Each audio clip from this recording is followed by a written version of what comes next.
U imето на Отца и Сина и Светиот Дух. Амин. Возлюбени во Христа Бога, браќи и сестри, денешното евангелско четиво, напишано од раката на Светиот апостол и евангелист Матеј, на најексплицитен можен начин не соочува со неопходноста да се согради систем на вредности во животот на секој човек и во животот на секој народ. Еднаш рековме, ако човекот како единка е личносно битие, тогаш и народот како собрание на личности представува еден вид соборна ипостас или личност. Така да се она што важи за човекот посебно, може да се каже дека важи и за народите посебно. Бидејќи ипостасноста на човекот, ипостасноста народот, лаосот, етносот, захтева живот и постоење водени според вредностите хиерархиски поредени. Да се создаде скала или лествица на вредности е неопходно. Таму каде што се живее поинаку, таму се случува распаѓање на личноста и дробење, ситнење, атомизирање на заедница, односно народ.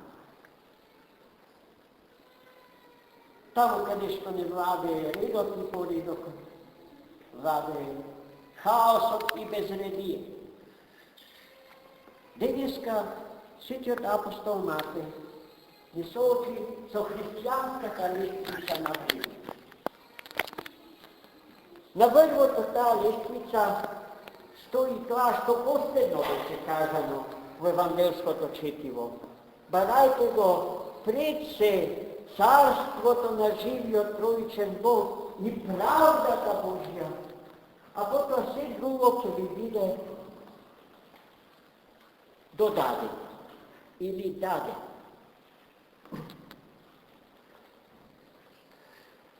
А тоа се друго што на човекот му треба откако ќе застане со лицето свое пред лицето Божие, за да побара вжителување или водворување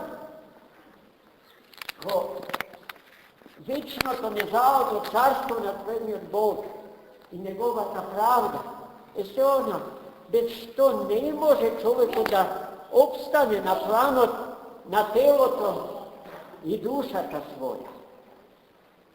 Знае, вели евангелистот Господ, дека на телото му треба храна и облек.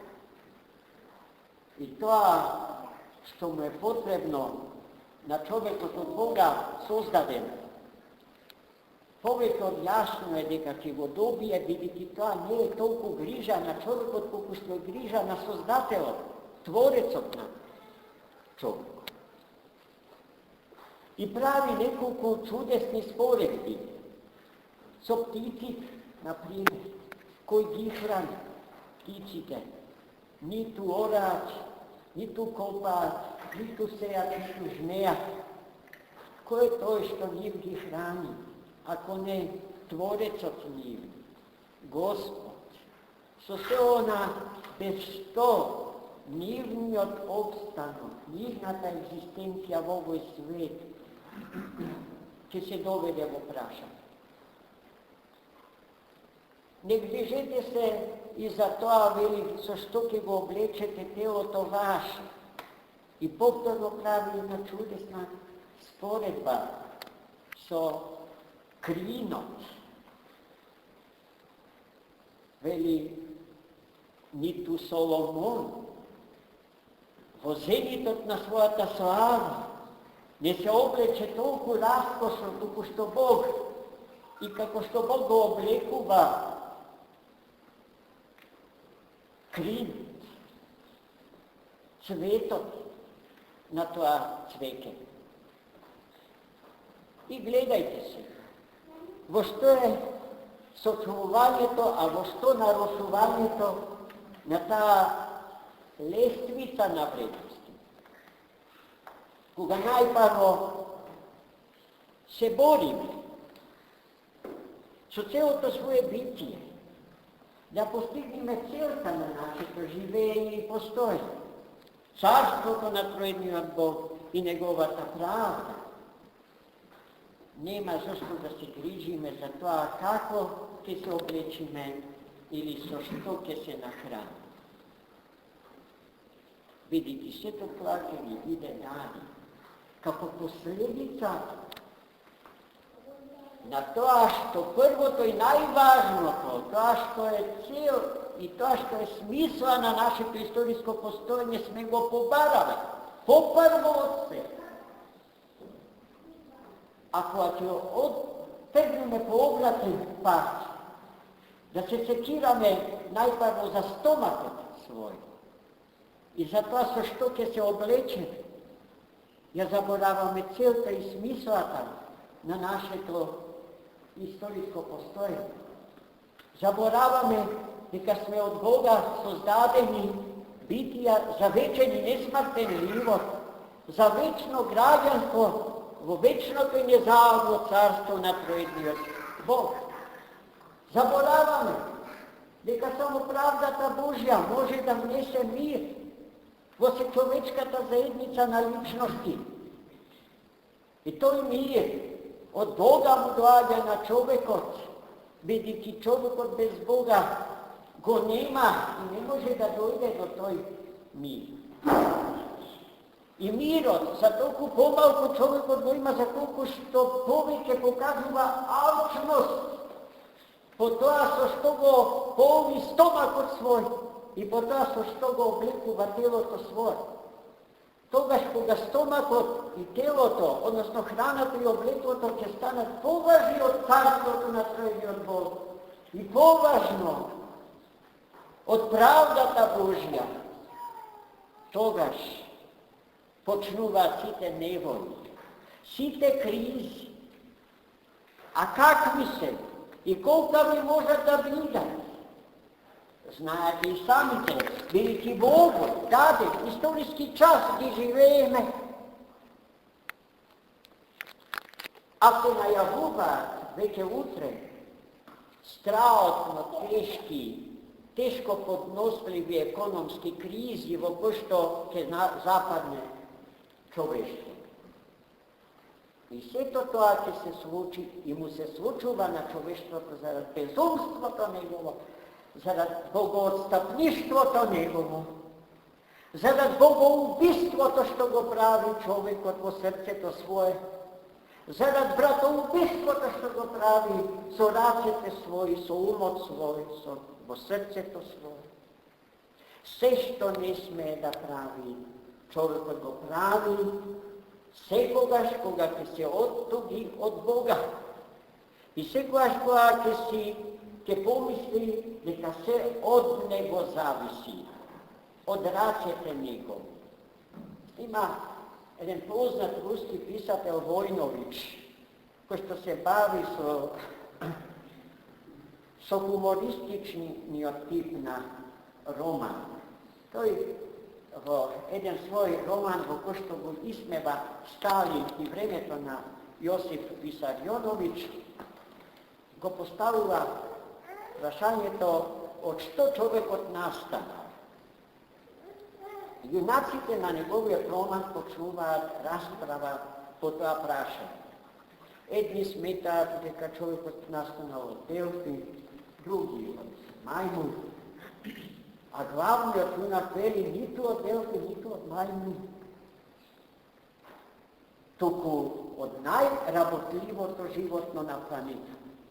Тоа е коњот, ако е точно дека трудот го создал човекот.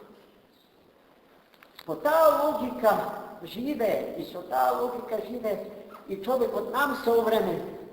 Može bi i nije samite za žal, iako sme od crkva.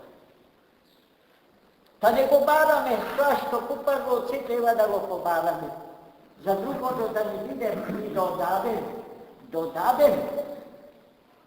Videći da rodave crkna životoc, čufme, znaje što mu treba na stomak od čovečki za hrana i što mu treba na telo čovečko za obrok. Ajde, da go uspostavime seriozno narušenje od hristijanski sistem na vrednosti. Da mu se vratime njemu, vraćajte mu se vistinski na Boga trojičnijom.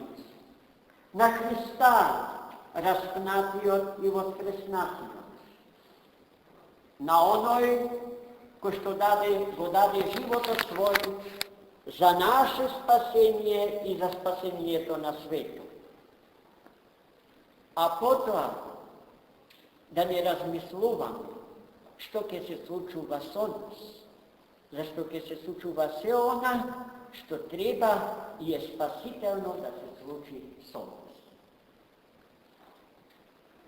I vlaknata na kosata naša se izbroje. I jedno vlakno na kosata naša ne može da pali bez dopuštenja Božje. A koji može, veli apostol od današnjeg evangelije, grižajući se za sebe si, da mu pridodade na svoj rast, uštede na lakoc, poveke od što je veke visok.